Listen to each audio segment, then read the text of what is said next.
Fala galera, beleza? Hoje mais uma aula de biologia para vocês. Na aula de hoje, pessoal, reino fungi. Vem revisar biologia comigo agora.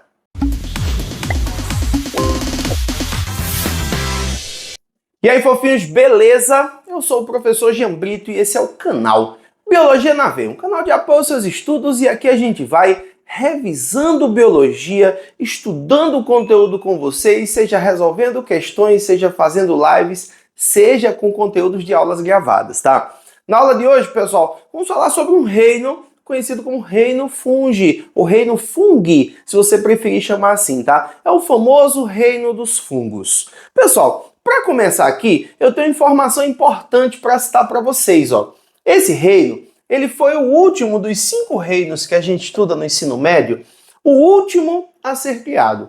Ele só foi sugerido em 1969, na classificação proposta por Whittaker, e continua nos livros de ensino médio até hoje, tá?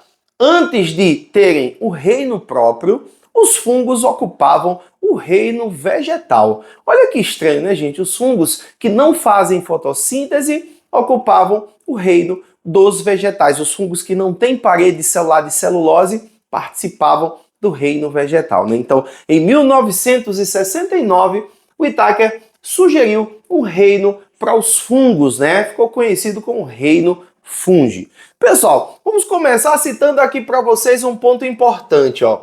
Fungos também são citados, né, em questões, eles também podem aparecer em questões como sendo, ó, morfos, bolores, cogumelos, leveduras, orelhas de pau, dentre outros termos que a gente pode encontrar, tá? Então, todos esses aqui podem cair em questões sendo citados como exemplos de fungos. Características gerais, pessoal, dos organismos que participam desse reino, ó. Todos os fungos são classificados como eucariontes, né, gente? Isso acontece no reino fungi, no reino protista, no reino animal e no reino vegetal. Só não acontece naquele clássico reino monera, lembra? Os fungos, eles podem ser uni ou pluricelulares. Ó, pessoal, queria que vocês anotassem uma coisinha aqui, ó. Quando os fungos forem unicelulares, a gente pode chamar eles de levedura. Se você pegar uma questão falando sobre levedura, lembre-se que levedura é sempre fungo unicelular, tá? Existem fungos pluricelulares, tá, pessoal? Só que é muito interessante que a gente diga para vocês que, apesar de existirem fungos pluricelulares, os fungos não formam tecidos diferenciados. Então, eles não possuem tecidos especializados, tá? Eles têm várias células, mas não têm a formação de tecidos. Tecidos especializados, pessoal, a gente encontra somente nos reinos animal e vegetal. Por isso que existem duas histologias, né? A histologia animal e a histologia vegetal, tá? Fungos são sempre heterótrofos, quer dizer que os fungos não produzem o próprio alimento. Aí você poderia conversar comigo assim, perguntando: ô Jean, mas uma vez eu estava estudando fungos, né? E eu li a respeito dos líquens e vi que líquens fazem fotossíntese. Gente, os fungos, eles estão presentes no líquen. Só que o líquen é um termo que a gente usa para uma associação mutualística entre fungos e algas. Então o líquen realmente faz fotossíntese, mas quem faz fotossíntese no líquen é a alga participante da relação ecológica de mutualismo, tá bom? Então, os fungos são sempre heterótrofos, a nutrição dos fungos se dá por absorção. E é por isso, tá, gente, que muitos fungos atuam como decompositores na natureza, né? Nessa nutrição por absorção, ela funciona da seguinte forma, né? O fungo libera enzimas digestivas para o ambiente, faz a digestão da matéria orgânica que está ali no meio, e depois disso ele absorve a matéria obtida a partir dessa decomposição, né? Então, a nutrição se dá por absorção. Lembrando que nós somos heterótrofos, tá? Nós, seres humanos, somos heterótrofos. Mas a nossa nutrição, ela não é uma nutrição por absorção. A gente tem uma nutrição por ingestão. A gente ingere o alimento, digere o alimento dentro do nosso corpo e depois absorve o alimento, tá? Então, nos animais, no geral, a gente diz que a nutrição se dá por ingestão.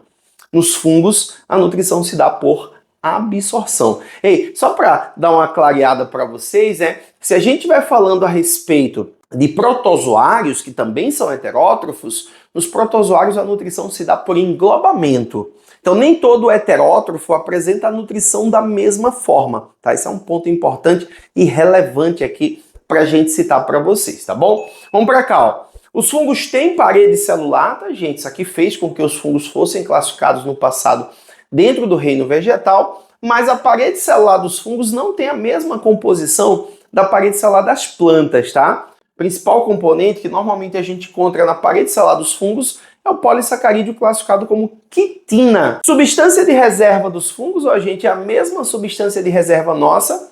Os fungos reservam glicogênio, tá? Que é o mesmo polissacarídeo que nós conseguimos reservar. Os fungos apresentam o corpo formado por hifas, com exceção dos fungos que são classificados como leveduras, tá? As hifas, gente, elas são filamentos delgados.